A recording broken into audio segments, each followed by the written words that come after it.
When I come up on the chat, I just keep on rapping. Motherfuckers wanna act tough as if they have it. Fuck, I've had enough of all of that fucking nonsense. Isn't it obvious I got monopoly on this game we call rap? I'm the best on the track and all that. Alright, y'all, welcome to Zach News. You know, we gotta jump right into this shit right now. You know, we already far behind. We already got so much stuff happening. It's already the middle of February, the end of February, actually. You know, where the fuck we been? We were trying to get this shit underway.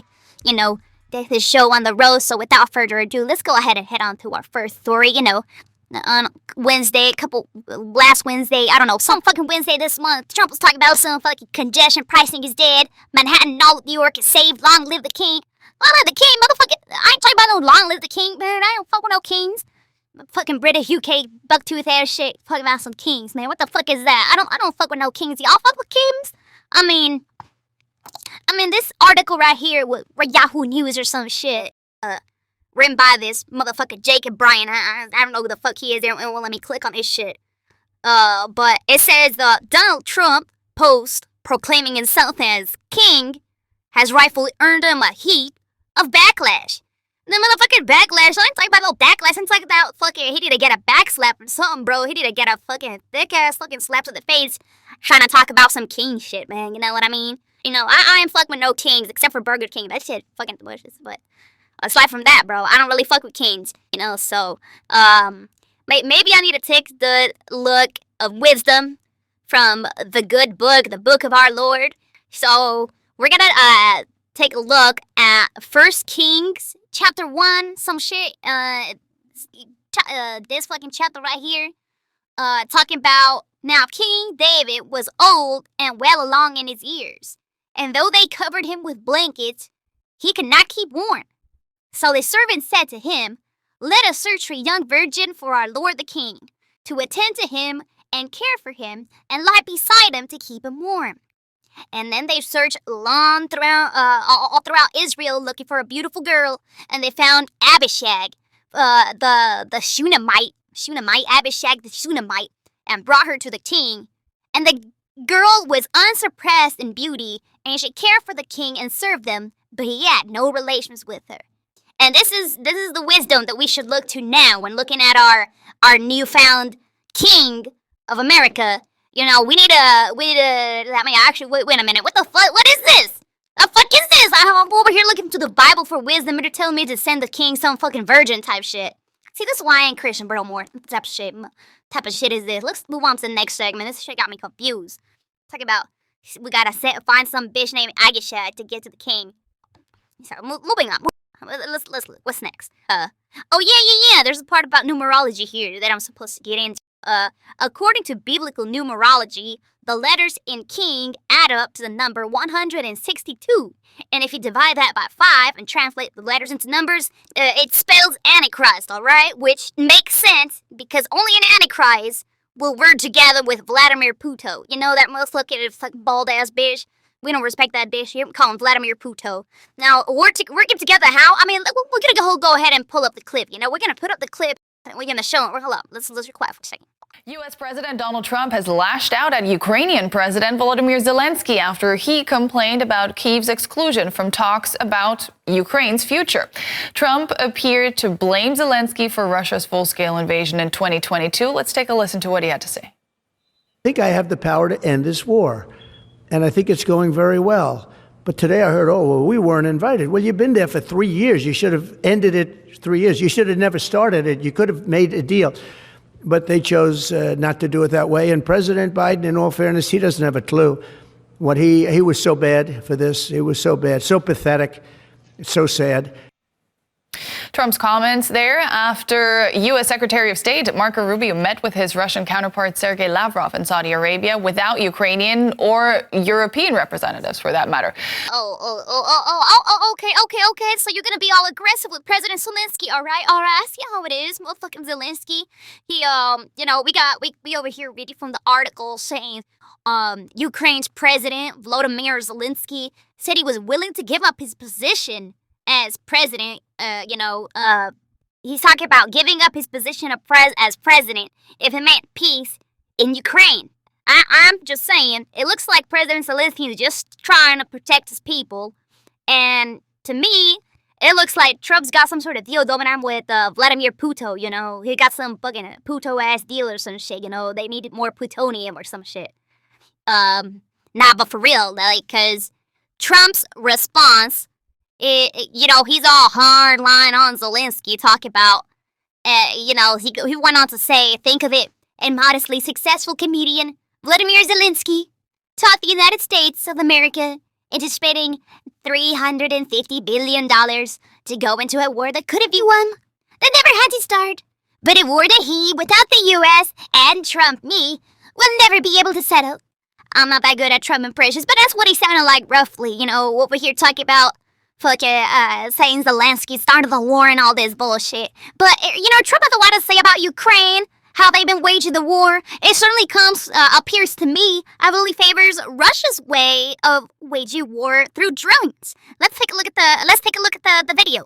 On the eve of the 3-year anniversary of the Russia-Ukraine war, Russia launched several waves of overnight missile and drone attacks on Ukraine, targeting Kyiv and other cities. A civilian was killed and several residential buildings and cars were damaged in the capital. Ukraine's Air Force says Russia fired a record 267 drones, the highest since the start of the war. 138 were shot down, while 119 disappeared from radars after being jammed. Ukraine claimed Russia also launched 3 ballistic missiles.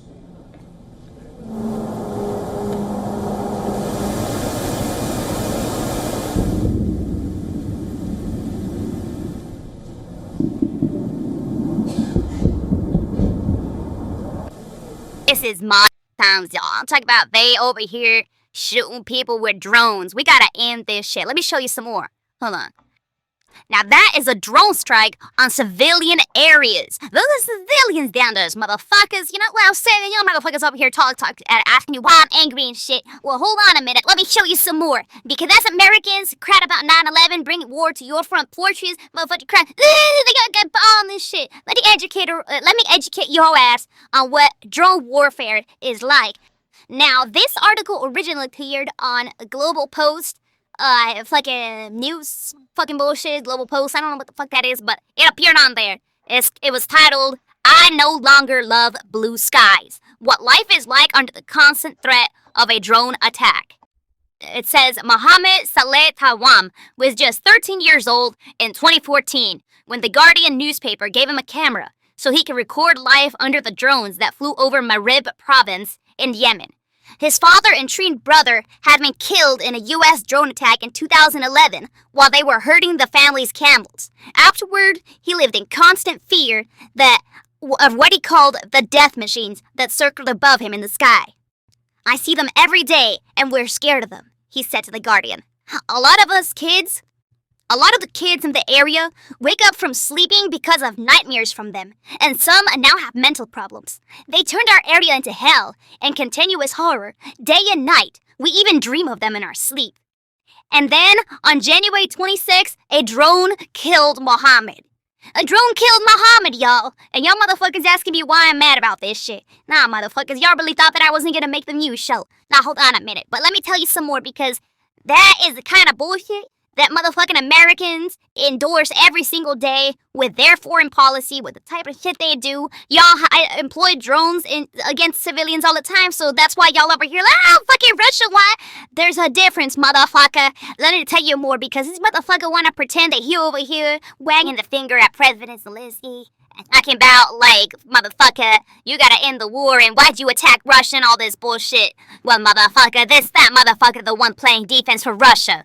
There's gonna be more to show you, but at least for now, I want you to understand the kind of defense that this fat motherfucker playing for Puto when he's over here trying to blame Zelensky for this type of shit, when Russia's the one that employing drone warfare on civilian areas. They trying to defend themselves, this motherfucker trying to bomb children in their fucking nightmares until the day that they fucking die.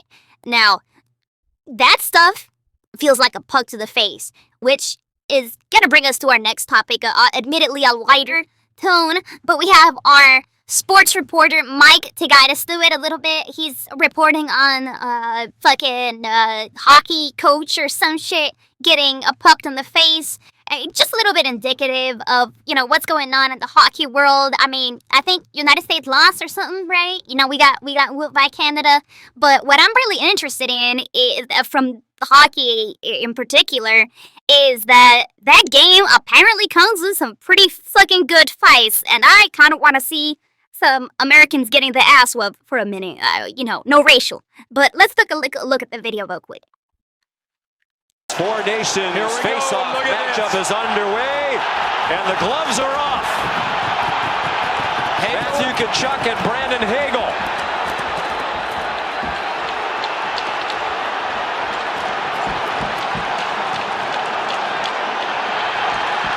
Hell yeah. Oh. Hagel Oh, from shit. Tampa Bay, Hey. Tkachuk from Florida. Ooh. Did not see Damn, this bro, he coming. had his whole ass helmet. Yeah. All right. That's enough of that. But, that did feel a little good. It does make me feel a little better. At least some people, giving America a little bit of what they deserve for all the bullshit they over here pulling across the world. And thank God we got Canada to knock some sense into these murdering, child droning, punkin', fat Trump-voting motherfuckers. But all this ice sort of got me thinking of, down here in at the studio, we're just kind of hoping that we continue to get running water.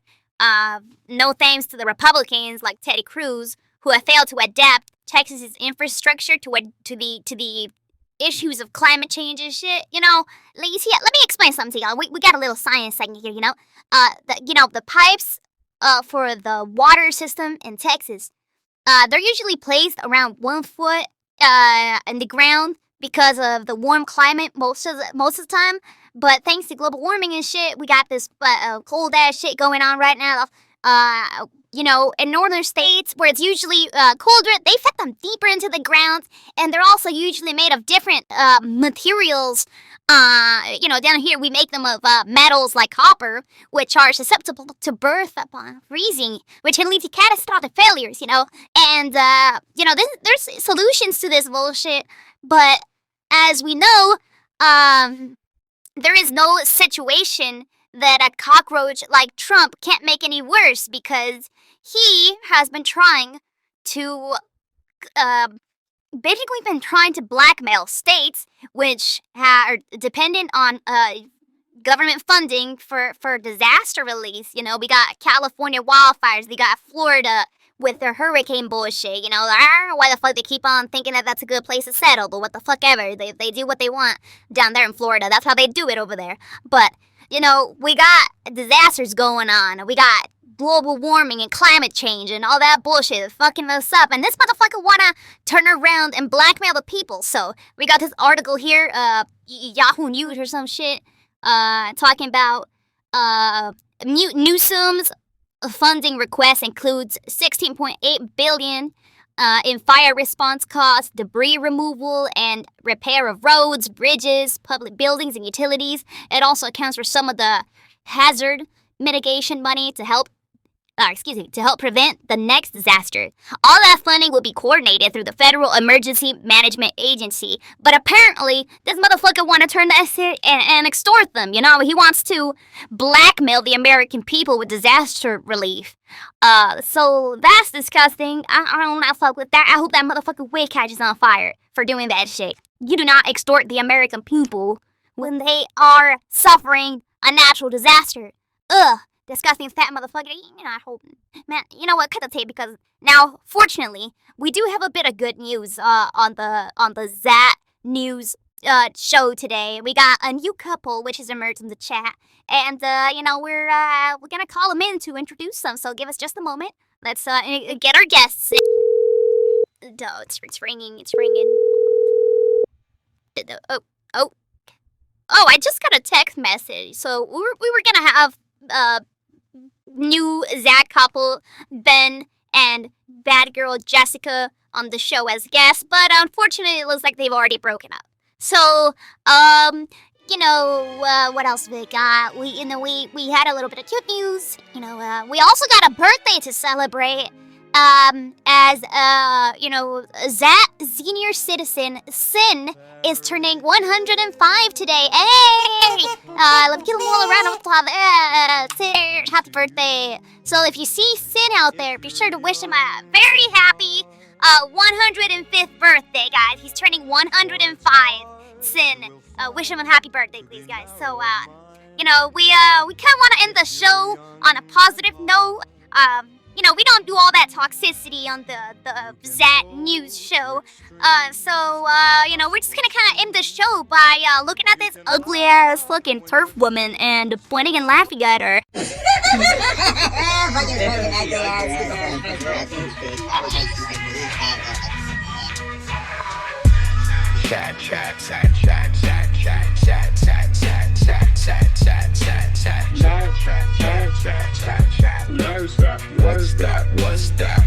What's that? Yeah, I'm playing. What the fuck I'm saying? I'm just trying to paint a picture all up in your head. And you're talking about the crime outside and the times that we live in. Depicted the image of your city. Everything I spit is deeper than your life. You couldn't spit shit, even if you tried. I'm doing fine when I come up on arrival. Tall like an Eiffel over your horizon. Center of attention on the chat and on your eyelids. What's that?